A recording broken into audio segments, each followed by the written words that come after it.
जय हिंद दोस्तों, आपका स्वागत है आपके अपने चैनल पर। ये हमारा वर्णमाला का कौन सा होगा, तीसरा होगा। ठीक है, तीसरा लेक्चर होगा। बाकी इसका पीडीएफ कहाँ पे मिलेगा, तो आपको मिल जाएगा कहाँ पर, टेलीग्राम पर। ठीक है, टेलीग्राम पर मिल जाएगा, उसका लिंक नीचे दे दें डिस्क्रिप्शन में।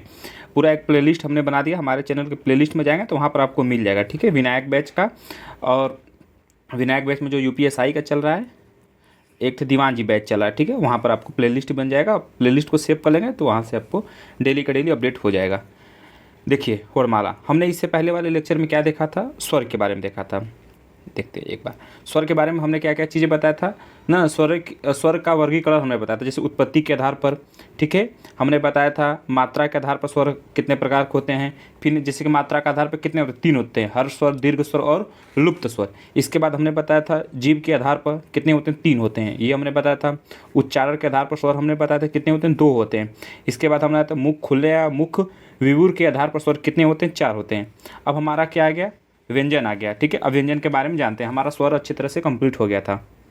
देखते हैं स्पर्श व्यंजन। ठीक है, जिन व्यंजनों के उच्चारण के समय जीभ मुंह के किसी न किसी हिस्से को छूती है उन्हें स्पर्श व्यंजन कहते हैं। इन्हें उदित व्यंजन भी कहते हैं। इनकी संख्या कितनी है, 25 है।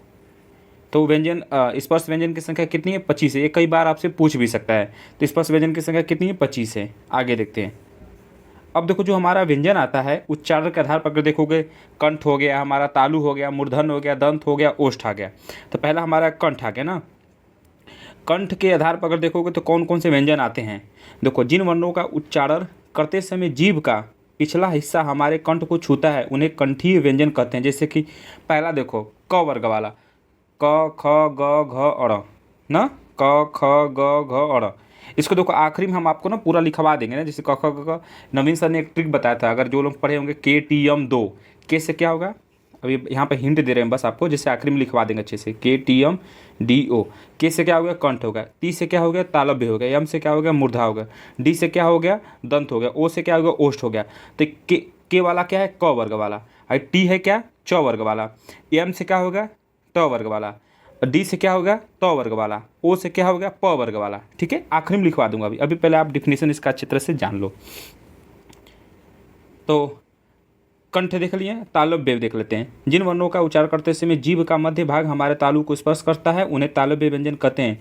ठीक है, इन्हीं स्पर्श संघर्षी व्यंजन भी कहते हैं। इन्हें क्या, स्पर्श संघर्षी व्यंजन भी कहते हैं। ये बहुत इंपॉर्टेंट लाइन है भाई। स्पर्श संघर्षी व्यंजन, जैसे च हो गया, छ हो गया, ज हो गया, झ हो गया, ञ हो गया। ठीक है, ये जो हमारे 4 है ना, इन्हीं को हम बोलते हैं स्पर्श संघर्षी व्यंजन। तालव्य हो गया, कंठ हो गया, तालु हो गया। अब आगे तीसरा हमारा मूर्धन्य वाला, मूर्धन्य व्यंजन। जिन वर्णों का उच्चारण मूर्धा से है उन्हें मूर्धन्य व्यंजन कहते हैं। जैसे मूर्धा यानी मुख से, जैसे कि देखा ट वर्ग वाला, ट ठ ड ढ अड़, ये हो गए पांठे। दंती व्यंजन, जिन वर्णों का उच्चारण करते समय जीभ का अग्रभाग हमारे ऊपर के दांतों को स्पर्श करता है उन्हें दंती व्यंजन कहते हैं। जैसे कि त वर्ग वाला देखोगे, त थ द ध न। ठीक है, हम अभी आखिरी में आपको लिखवा देंगे। अभी पांचों हो जाए, पांठे है ना, कौन कौन से, कंठ, तालु, मूर्धा, दंत, होष्ठ। तो ओष्ठी आ गया। जिन वर्णों का उच्चारण होठों से होता है उन्हें ओष्ठीय व्यंजन कहते हैं। जैसे प फ ब भ म, ये हो गए पांठे। अभी रुक जाओ, अब पांचों को हम लिखवा दे रहे हैं। पहले 1 मिनट यहीं साइड में लिखवा दे रहे हैं ना। आप इसको जरूर लिख देना। अभी जैसे पांचों का डिफिनेशन हम लिखा, उसका कोई मतलब नहीं है। ये देखो तरीका जो लिखवा रहे हैं ना, जैसे नवीन से लिखवाएं तो बस बहुत इंपॉर्टेंट है। क हो गया, ख ग घ अंग, च छ ज झ ञ, ट ठ ड ढ अण, त थ द ध न, प फ ब भ म। ये 5 हो गए। अब देखना यहाँ पर 5 हो गए ना भाई, इसको इस तरह बांट दो। 5 हो गए। इसको, ये क्या हो गया हमारा, कंठ हो गया ना, कंठ हो गया ना। कंठव्य, तालव्य, मूर्धन्य, शॉर्टकट में कंठ हो गया। ये हमारा क्या हो गया, यहाँ पर पेन चेंज कर लेता हूँ। ठीक है, तो ये हमारा क्या हो गया, कंठ हो गया। इसको जरूर लिख के चिपका देना जहाँ आप पढ़ते हो। ठीक है, लाइब्रेरी में पढ़ते हो तो लाइब्रेरी में जाके, रूम पर पढ़ते हो तो रूम पर। तालु हो गया। ये हमारा क्या हो गया, मूर्धा हो गया। मूर्धा जी लिख नहीं पा रहा हूँ, पेन सही नहीं है ना, मूर्धा हो गया, ठीक है। ये हमारा दंत हो गया, ये हमारा क्या हो गया, होठ हो गया, ओष्ठी है होठ, समझ में आ गया। अब देखो तो यह ट्रिक, इसका ट्रिक यहीं पे लिख दे रहा हूँ। अब जैसे ट्रिक क्या हो गया, यहाँ पे लिख दो KTMDO। अब देखो के से क्या हो गया, कंठ हो गया कि नहीं हो गया, टी से क्या हो गया, तालु हो गया, एम से क्या हो गया, मूर्धा हो गया, डी से क्या हो गया, दंत हो गया, ओ से क्या हो गया, ओष्ठ हो गया। अब समझ में आ गया, KTM दो पापा, KTM दो तो के से तुम्हारा देखो अब समझ में आ गया, क वर्ग वाला, क ख ग घ अंग, च छ ज झ ञ ट ठ ड ढ त थ द ध न प फ ब भ म, ये लिख लेना, ठीक है। अब आ जाते हैं हम लोग इधर, तो कहाँ, एक मिनट, कहाँ तक था, ये हो गया, पांठ हो गया था ना। नासिक के वर्ड, एक मिनट, थोड़ा सीधा सुधर हो रहा है ना। नासिक के वर्ड, प्रत्येक वर्ग का पांचवा अक्षर, जो पांचवा अक्षर होता है ना, जैसे कि ट ज्ञ र न म, इसी को कहते हैं ना, ये हमारे हो गए। अभी देखो यही सब हमने चीज़ें बताया, तो वही चीज़ बस यहाँ पर मैपिंग से इसका कोई मतलब नहीं, बाकी PDF से भी देख लेना, कोई मतलब नहीं। देखो कंठ व्यंजन अह, और देखो अ हो गया, एक हमारा क्या होता है, विसर्ग होता है, जैसे अ हो गया, आ हो गया, विसर्ग हो गया, और ह, ये किस में आता है, हमारा कंठ में आता है। तालब में स और य आता है। मूर्धन्य व्यंजन में जैसे र र र स हो गया, ठीक है, मूर्धा में। री भी हमारा री आता है ना, इसी में आता है। दंती व्यंजन ल स ज, स्व स्वर तंत्रीय व्यंजन यानी कि ह, दंतोष्ठ व्यंजन व, इस संघर्षहीन व्यंजन य और व, ठीक है। प्रकंपिक व्यंजन र हो गया, इसे लुंठित व्यंजन कहते हैं। ये बहुत इंपॉर्टेंट, अक्सर पूछ चुका है लुंठित व्यंजन ना, ये कर लेना। विशिष्ट व्यंजन, असंगत व्यंजन अ और जो हमारा विसर्ग है ना, ठीक है, अनुस्वार और विसर्ग, ये हो गया। मैं आपको एक चीज़ और बताता रहा हूँ, जैसे एक तरीका और लिख लो यहाँ पर, जो अभी वो देखो, क्योंकि जो व्यंजन है ना, व्यंजन में सबसे ज़्यादा पूछता है ना, उच्चारण के आधार भी पूछता है, अक्सर सवाल पूछ देता है भाई। तो जैसे अभी हमने लिख लिया, जो हमने बताया था ना, कंठ तालु मूर्धा दंत ओष्ठ वाला, ये हमने बता दिया। अब उसके और भी कुछ ऐसे व्यंजन होते हैं जो हमारा स्वर होते हैं, वो भी उनको किस में रखा जाता है, अब इसको देख लेते हैं। जैसे पहले एक याद कर लो, अ आ विसर्ग और हाँ, ठीक है, ये किस में आ जाता है, कंठ में आ जाता है, ठीक है, इसको कंठ में लिख लेना। तालु में देखो ई, बड़ी ई, य और स, य और स, देखो हम सही से बोल रहे हैं, बस उसको आप लिखते जाना भाई मेरे में।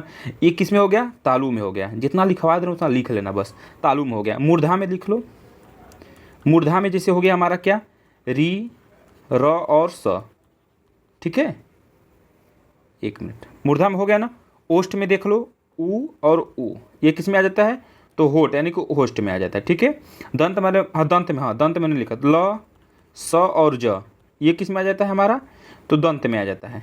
इतना समझ में आ गया।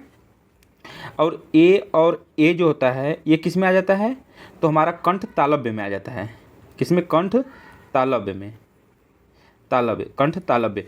और हमारा ओ और ओ किस में आ जाता है, ओ और ओ, ये किस में आ जाता है, कंठोष्ठ में आ जाता है, ठीक है, कंठ प्लस ओष्ठ, ठीक है। कंठ तालव्य मतलब कंठ प्लस तालु, ठीक है। जैसे कि ए हमारा किससे किससे मिलकर बना है, तो अ प्लस ई से मिलकर बना है, तो अ हमारा क्या है, कंठ है, और ई हमारा क्या है, तालु है, तो कंठ तालु। पर आप इतना मत देखो, इसका विच्छेद मत करो, बस इतना ही जान लो कि ए और बड़ी ए किस में आता है, तो कंठ तालब में आता है। ओ और ओ किस में आता है, तो आप इसको लिख देंगे कंठोष्ठ, एक मिनट, कंठोष्ठ।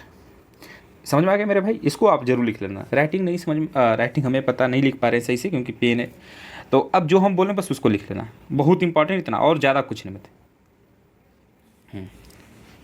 दंत मूल व्यंजन, इन व्यंजनों का उच्चारण करते समय जिह्वा ही निक व्यस्त अर्थात ऊपरी न ऊपरी मसूड़े का स्पर्श करती है, या वक्ष के समीप पहुंचकर एक झटके के साथ मुड़कर पीछे हट जाती है ना। अब जैसे कि देखो, न, स, र, ल, ज और हमारा द्विगुण व्यंजन जो आते हैं, उच्छिप्त व्यंजन, ठीक है, ये हमारे दो ठे हो गए। आगे ये देखो बहुत इंपॉर्टेंट है, स्पर्शी वर्ड, इनकी संख्या कितनी होती है, 16 होती है, ठीक है। क ख ग घ, ट ठ ड ढ, त थ द ध, त थ द ध, प फ ब भ, ये कितनी होती हैं, 16 होती हैं स्पर्शी वर्ड में। ये देखो अंतस्थ व्यंजन, बाकी ये सब डिफिनेशन मत जानो भाई, सब कोई मतलब नहीं है, सर जी लिखवा दी है, पर ये कभी नहीं, आप कोई भी एग्जाम, कोई भी जैसे हिंदी का जो भी प्रीवियस ईयर में आया ना, अब कुछ नहीं पूछता है कि अंत्यस्थ व्यंजन का उदाहरण क्या होता है ना, बस आप जानो उनकी संख्या कितनी होती है और कौन कौन से होते हैं व्यंजन, बस 4 होते हैं, य र ल व, बस। ठीक है, इसमें य और व को क्या अर्धस्वर माना जाता है। ठीक है, य और व को अर्धस्वर माना जाता है। तो अर्धस्वर कौन होते हैं? य और व। देखो, जिनका उच्चारण जीव, जीवा, तालु, दांत व ओष्ठ के परस्पर अपूर्व मिलने से होता है। उच्चारण की दृष्टि से देखोगे य र ल व, अब देखो य र ल व वही जो अंतस्थ व्यंजन है, ये इनकी संख्या 4 होती है, य र ल व। अब देखो य किसमें हमने बताया था ना, य मतलब हमने तालु से बताया। देखो तालु से हमने क्या क्या बताया था, ई बताया था, ई बताया था, य बताया था और स, छोटी बड़ी य और स, प्लस कौन सा बताया था तालु से, के टी, टी ट आ गया ना तालु, यानी कि कौन सा च वर्ग वाला, च वर्ग वाले में 5 होते हैं ना, च छ ज झ ई, और ई इसको याद करने का ईयस याद कर लो, ईयस ट्रिक याद कर लो, ईयस ई से देखो यहाँ पर ई, एक तो ई निकल गए थे, बड़ा ई निकल गया, य हो गया, स हो गया, च वर्ग वाला समझ। और र हमने बताओ, र किस में बताया था, र मूर्धा में बताया था ना। देखो एक ई र बताया था, एक र बताया था, एक स बताया था, अलग से 3 ठे बताया था ना। अब प्लस कौन सा होगा, मूर्धा, के टी यम, यम से कि में मूर्धा, यम आ गया ना, तो किस पर आ रहा है, के टी एम, 1 मिनट रुक जाओ, हाँ तो अब बताओ, के टी एम डी ओ। अब बताओ के मतलब एम से किस पर है, मूर्धा में ना, के टी एम मूर्धा। अब किस में, क वर्ग, च वर्ग और ट वर्ग, तो ट वर्ग आ गया ना, ट वर्ग वाला आ गया, और र भी हमारा आ गया। और ल बताओ किस में आएगा, ल के लिए हमने बताया था ना, ल स ज, ल स ज, और ये दंत बताओ किस में आएगा, के टी एम डी, डी आ गया दंत ना, ओ से तोष्ट। अब जो डी हमारा है किस में आ गया, तो वर्ग वाले में, प्लस तो वर्ग, समझ में आ गया ना। इसी तरह याद करो मेरे भाई, लिख लेना, व से ओष्ठ क्या होगा, व से क्या होगा, दंतोष्ठ हो गया, व की याद करो, व किस में आ गया हमारा, किस में आ गया, दंतोष्ठ में आ गया। अभी देखो इससे पहले हमने लिखवाया था, देखिए यहाँ पर, यहाँ पर शायद हमने लिखे, देखो यहाँ पर, ये देखो, नहीं दंतोष्ठ कहाँ गया जी, यहाँ ये रहा, ये रहा, ये देखो, ये देखो भाई, ये देखो दंतोष्ठ व्यंजन, व समझ में आ गया, हाँ ये हो गया ना बस।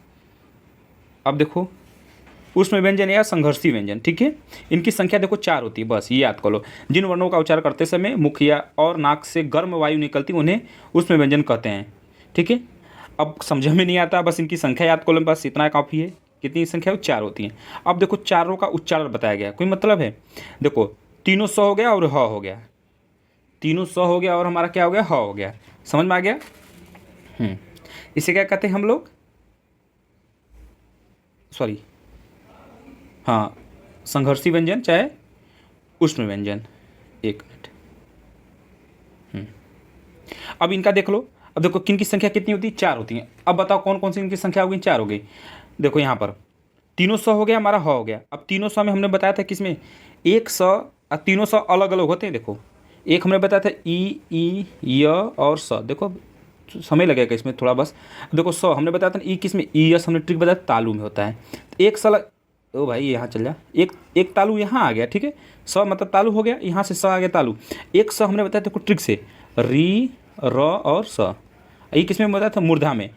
स हमारा दंत में होगा, ह हमारा होस्ट में हो गया, ठीक है, बस उसी का उच्चारण बता देगा। ठीक है, आपको याद क्या करना है, उसमें व्यंजन और संघर्षी व्यंजन की संख्या कितनी है, 4 होती है। जो हमने उच्चारण बता दिया था भाई, उसी को उच्चारण यहाँ पर बार बार लिखा जा रहा है और कुछ नहीं है। लुंठित व्यंजन हम देखो बताते क्या, र होता है, बस इतना याद कर लो। तो बाकी जिन वर्णों के उच्चारण के समय जीभ की नोक वायु से रगड़ खाकर कपती है, उसे लुंठित व्यंजन कहते हैं, जैसे र हो गया, र।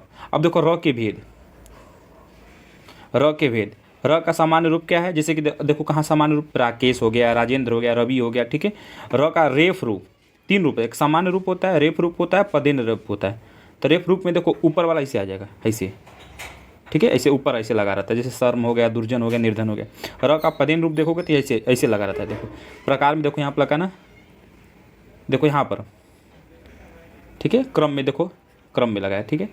अब र का देखो वर्ड, अब र के बारे में पूरा चीज़ बता दिया, इसका उच्चारण कौन सा है, सघोष है कि अघोष है, सब कुछ बता दिया। ये अल्प प्राण है, अभी हमने बताया, अभी हम आगे बताएंगे अल्प प्राण और महाप्राण किसे कहते हैं, ठीक है।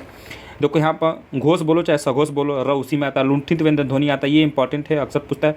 अंत्यस्थ व्यंजन, अंतस्थ व्यंजन की संख्या कितनी होती है? 4 होती है। य र ल व, ठीक है, र आगे कि नहीं आ गया, वस्य ध्वनि हो गया, लोठित ध्वनि हो गया, अशक्त व्यंजन हो गया। र के प्रचलित रूप देखो 3 तरह के होते हैं। एक सिंपल प्रकार, ये ऐसे हो गया धर्म, यहाँ पर इसे हमारा एक राष्ट्र हो गया। ये 3 देखो, यहाँ पर लगाया र, यहाँ पर ऊपर र लगाया, यहाँ पर प्रकार में इसे लगाया र।